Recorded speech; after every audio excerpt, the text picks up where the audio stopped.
1948 ਦੇ ਵਿੱਚ ਕੁਦਰਤੁੱਲਾ ਸ਼ਾਹ ਆਪਣਾ ਆਜ਼ਾਦ ਕਸ਼ਮੀਰ ਦੇ ਵਿੱਚ ਜਨਰਲ ਸੈਕਟਰੀ ਦੇ ਉਹਦੇ ਤੇ ਫਾਇਰ ਸੀ।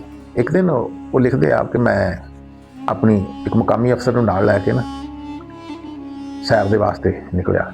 ਜਿਸ ਜਗ੍ਹਾ ਤੇ ਅੱਜ ਮੰਗਲਾ ਡੈਮ ਬਣਿਆ ਹੈ, ਇੱਥੇ ਮੀਰਪੁਰ ਸ਼ਹਿਰ ਆਬਾਦ ਸੀ ਕਿਸੇ ਜ਼ਮਾਨੇ 'ਚ, ਤੇ ਜੰਗ ਦੀ ਵਜ੍ਹਾ ਤੋਂ ਉਹ ਮੀਰਪੁਰ ਸ਼ਹਿਰ ਜਿਹੜਾ ਸੀ ਨਾ ਉਹ ਮਲਬੇ ਦਾ ਢੇਰ ਬਣ ਗਿਆ, ਤਬਾਹ ਹੋ ਗਿਆ।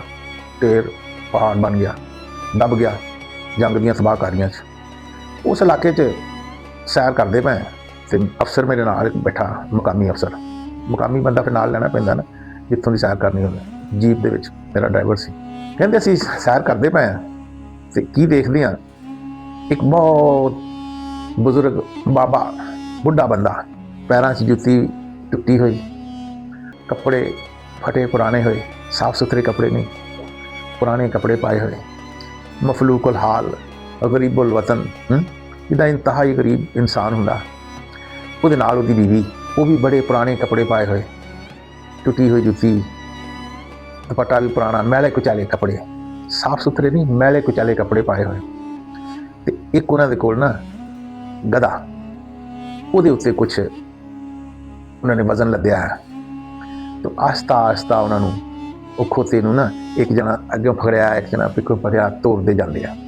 ਮੈਂ ਬੜਾ ਹੈਰਾਨ ਹੋਇਆ ਕਿ ਇਤਨੇ ਜ਼ਈਫੁਲ ਉਮਰ ਦੋਵੇਂ ਜੀ ਇਹ ਕੀ ਲੈ ਕੇ ਜਾ ਰਿਹਾ ਹੈ ਤੇ ਕਿੱਧਰ ਤੁਰੇ ਜਾ ਰਿਹਾ, ਕਿਸ ਪਰੇਸ਼ਾਨੀ ਦੇ ਆਲਮ 'ਚ ਜਾ ਰਿਹਾ। ਮੈਂ ਦੇਖਿਆ ਉਹਨਾਂ ਨੇ ਸਾਨੂੰ ਹੱਥ ਦਿੱਤਾ, ਜੀਪ ਨੂੰ ਹੱਥ ਦੇ ਕੇ ਸਾਨੂੰ ਪੁੱਛਦੇ ਆ ਕਿ ਇੱਥੇ ਸਰਕਾਰ ਆਪਣਾ ਬੈਤੁਲ ਮਾਲ ਕਿਹੜੀ ਜਗ੍ਹਾ 'ਤੇ ਆ। ਉਹਨਾਂ ਦਿਨਾਂ 'ਚ ਸਰਕਾਰੀ ਖਜ਼ਾਨੇ ਨੂੰ ਨਾ ਬੈਤੁਲ ਮਾਲ ਕਹਿੰਦੇ ਸੀ। ਉਹਨਾਂ ਨੇ ਸਰਕਾਰੀ ਖਜ਼ਾਨਾ ਨਾ ਕਿਹਾ, ਕਹਿੰਦੇ ਬੈਤੁਲ ਮਾਲ ਕਿੱਥੇ ਆ। ਅਸੀਂ ਕਿਹਾ ਤੁਸੀਂ ਬੈਤੁਲ ਮਾਲ ਨੂੰ ਕੀ ਕਹਿਣਾ ਬਈ। ਕਹਿੰਦੇ ਬਸ ਕੰਮ ਆ ਥੋੜ੍ਹਾ ਜਿਹਾ ਉੱਥੇ ਸਾਨੂੰ। ਕਹਿੰਦੇ ਨਹੀਂ ਫਿਰ ਵੀ ਦੱਸੋ ਤਾਂ ਸਹੀ।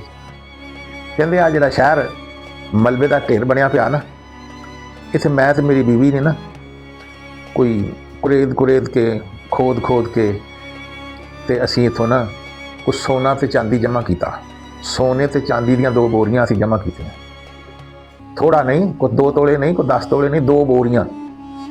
ਕਹਿੰਦੇ 2 ਬੋਰੀਆਂ ਜਮ੍ਹਾਂ ਕੀਤੀਆਂ ਤੇ ਸਾਡਾ ਦਿਲ ਕਰਦਾ ਵੀ ਅਸੀਂ ਨਾ ਇਹ ਸਰਕਾਰੀ ਖਜ਼ਾਨੇ 'ਚ ਜਾ ਕੇ ਜਮ੍ਹਾਂ ਕਰਾਈਏ।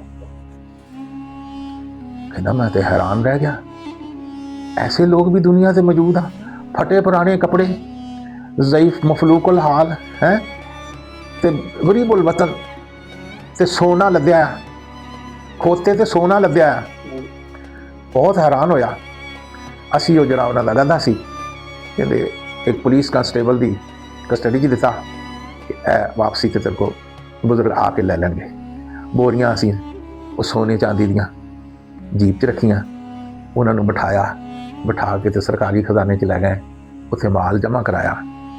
ਪਰ ਕਹਿੰਦਾ ਅੱਜ ਵੀ ਮੇਰਾ ਸਿਰ ਸ਼ਰਮਿੰਦਗੀ ਨਾਲ ਝੁਕ ਜਾਂਦਾ ਕਿ ਮੈਂ ਉਸ ਦਿਨ ਉਹਨਾਂ ਦੇ ਬਰਾਬਰ ਕਿਉਂ ਬੈਠਾ।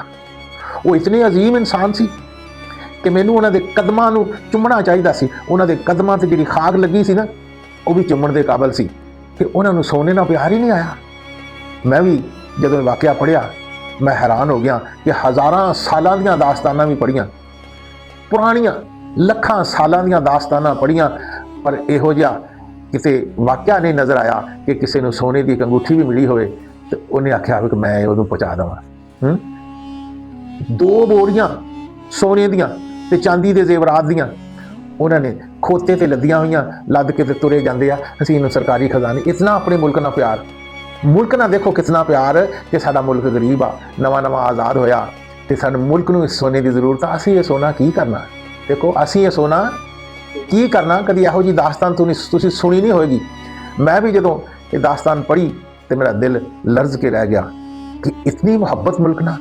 ਤੇ ਸੋਨੇ ਦਾ ਤੇ ਇੱਕ ਮਾਸ਼ਾ ਵੀ ਕਿਸੇ ਨੂੰ ਮਿਲ ਜਾਵੇ ਤੇ ਕਿਸੇ ਨੂੰ ਦੇਣ ਨੂੰ ਜੀ ਨਹੀਂ ਕਰਦਾ। ਕਹਿੰਦਾ ਨਾ, ਉਹਨਾਂ ਦਾ ਦਿਲ ਨਹੀਂ ਸੀ ਕਰਦਾ ਕਿ ਅਸੀਂ ਮਹਾਲ ਪਾਵਾਂਗੇ, ਸਾਡੇ ਬੱਚੇ ਜਿਹੜੇ ਆ ਉਹ ਅਮੀਰ ਹੋਣਗੇ, ਉਹ ਅੱਛਾ ਕਾਰੋਬਾਰ ਕਰਨਗੇ, ਉਹ ਕੋਈ ਅੱਛੀ ਬਿਲਡਿੰਗ ਬਣਾ ਲੈਣਗੇ, ਜ਼ਮੀਨਾਂ ਖਰੀਦ ਲੈਣਗੇ। ਨਹੀਂ, ਉਹਨਾਂ ਦੇ ਦਿਲ 'ਚ ਕੋਈ ਖਿਆਲ ਨਹੀਂ ਆਇਆ। ਉਹ ਵਾਕਿਆ ਹੀ ਉਹ ਇਨਸਾਨ ਇੱਜ਼ਤ ਦੇ ਕਾਬਲ ਤੇ ਉਹ ਪੈਰ ਚੁੰਮਣ ਦੇ ਕਾਬਲ ਸੀ ਉਹ ਇਨਸਾਨ।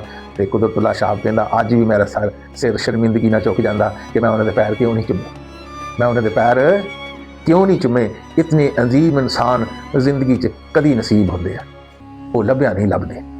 ਵੀਡੀਓ ਅੱਛੀ ਲੱਗੇ ਇਹਨੂੰ ਕਮੈਂਟ ਕਰਨਾ ਔਰ ਚੈਨਲ ਨੂੰ ਸਬਸਕ੍ਰਾਈਬ ਕਰਨਾ ਨਾ ਭੁੱਲਣਾ।